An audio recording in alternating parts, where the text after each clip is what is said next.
নমস্কাৰ friends, M S diary নতুন এটা ভিডিঅ'লৈ আপোনালোক আটাইকে আন্তৰিক স্বাগতম জনাইছোঁ। ফ্ৰেণ্ডছ, আজি মই আপোনালোকক এটা অতি গুৰুত্বপূৰ্ণ খবৰ দিবৰ বাবে এই ভিডিঅ'টো প্ৰস্তুত কৰিছোঁ।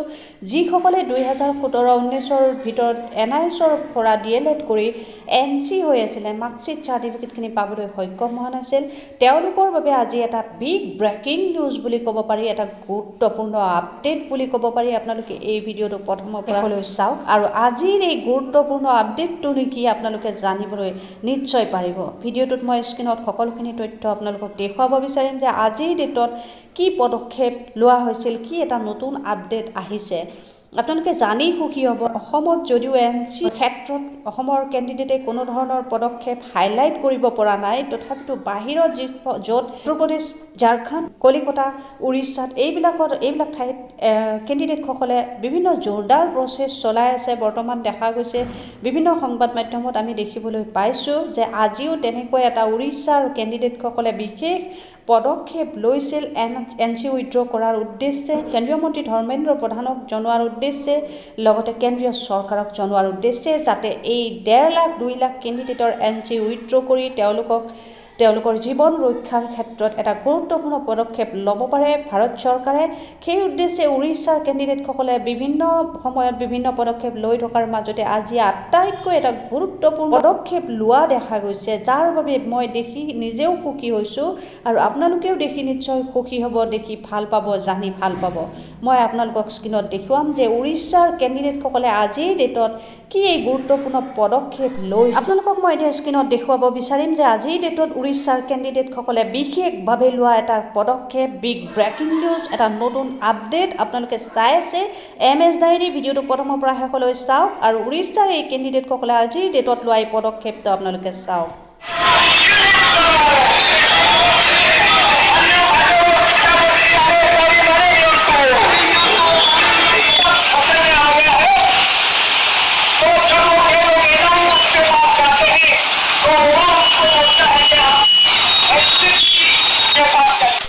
ফ্ৰেণ্ডছ, আপোনালোকে স্ক্ৰীনত নিশ্চয় দেখিবলৈ পালে যে কেন্দ্ৰীয় শিক্ষামন্ত্ৰী ধৰ্মেন্দ্ৰ প্ৰধানজীৰ বাসগৃহৰ সন্মুখত আজি উৰিষ্যাৰ কেণ্ডিডেটসকলে ধৰ্ণা কাৰ্যসূচী ৰূপায়ণ কৰা আমি দেখিবলৈ পাইছোঁ। এইটো হৈছে ধৰ্মেন্দ্ৰ প্ৰধানজীৰ বাসগৃহ আৰু তেওঁলোকে আজি তেখেতৰ শিক্ষামন্ত্ৰীগৰাকীৰ এই বাসগৃহৰ সন্মুখত NC উইথড্ৰ কৰাৰ উদ্দেশ্যে কিছু ধৰ্ণা কাৰ্যসূচী লোৱা দেখা গৈছে। এইটো এটা ডাঙৰ পদক্ষেপ বুলি ক'ব পাৰি ফ্ৰেণ্ডছ। আৰু আপোনালোকে দেখিছে যে এই কেইদিনত বিভিন্ন পেপাৰ পত্ৰত এই NC উইথড্ৰ কৰাৰ উদ্দেশ্যে বিভিন্ন লেখা ওলাবলৈ সক্ষম হৈছিল। এয়া দেখিছে ইংৰাজী পেপাৰত ওলাইছে। ইয়াৰ পাছতে মই আপোনালোকক দেখুৱাম উৰিষ্যাৰ এখন পেপাৰত আমাৰ এই NC উইথড্ৰ কৰাৰ সেই ক্ষেত্ৰত এটা লেখা প্ৰকাশ পাইছিল।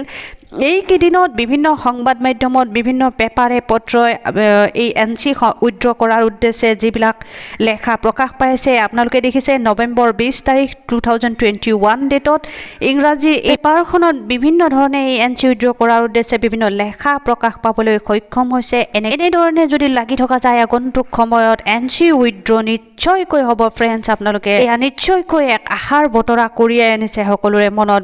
গোটেই নৰ্থ ইষ্টত NC উইথড্ৰ কৰাৰ উদ্দেশ্যে বিভিন্ন কাৰ্যসূচী লৈ থকা হৈছে, কেন্দ্ৰীয় মন্ত্ৰীক জনোৱাৰ উদ্দেশ্যে বিভিন্ন মেমৰিণ্ডাম দিয়া হৈছে। এয়া দেখিছে আপোনালোকে স্ক্ৰীনত ধৰ্ণা কাৰ্যসূচী লৈছে কেন্দ্ৰীয় মন্ত্ৰীৰ বাসগৃহত।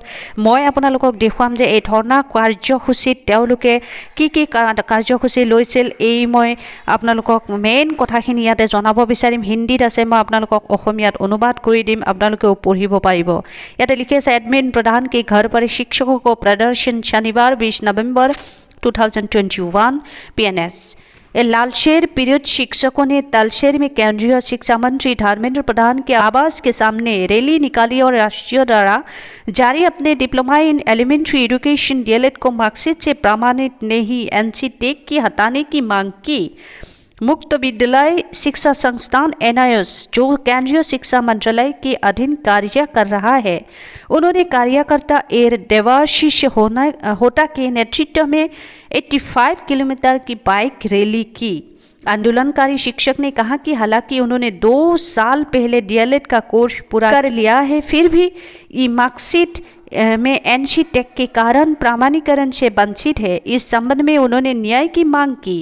यहाँ तक कि शिक्षकों ने भी धमकी दी कि यदि अंशी को टैग तुरंत नहीं हटाया गया तो उनके संघ होता के राष्ट्रीय संयोग होता के नेतृत्व में देश के प्रत्येक जिले से 2 शिक्षक प्रतिनिधि 29 नवंबर को दिल्ली पहुंचने की मजबूर होंगे। उल्लेखनीय है कि 2019 के दौरान पर पीड़ित शिक्षक ने केंद्रीय शिक्षा मंत्रालय की एजेंसी NIOS में 2 साल का DLED कोर्स पूरा किया था। कोर्स के लिए प्रत्येक शिक्षक ने 1 लाख रुपये से अधिक खर्च किए थे। इन शिक्षक ने NIOS द्वारा आयोजित परीक्षा उत्तीर्ण की, लेकिन उन्होंने अभी तक प्रमाण पत्र जारी नहीं किया गया है। इसके विपरीत एनसी टैग द्वारा NIOS में शिक्षक के भाग्य के साथ खिलवाड़ किया, क्योंकि उन्होंने प्रशिक्षण स्वीकार नहीं किया जाता है और उनकी सेवा भी खतरे में है। जब उन्होंने NIOS के संपर्क किया तो उसने केंद्रीय शिक्षा मंत्रालय की एक अन्य एजेंसी NCT पर जिम्मेदारी डालने से बचने की कोशिश की। NCT ने केंद्रीय शिक्षा मंत्रालय के पाले में गेंद फेंकी और शिक्षा मंत्रालय के शिक्षक को समस्या का समाधान करने में माध्यम नहीं होने के लिए RTI 2029 अधिनियम की दोषी ठहराता है।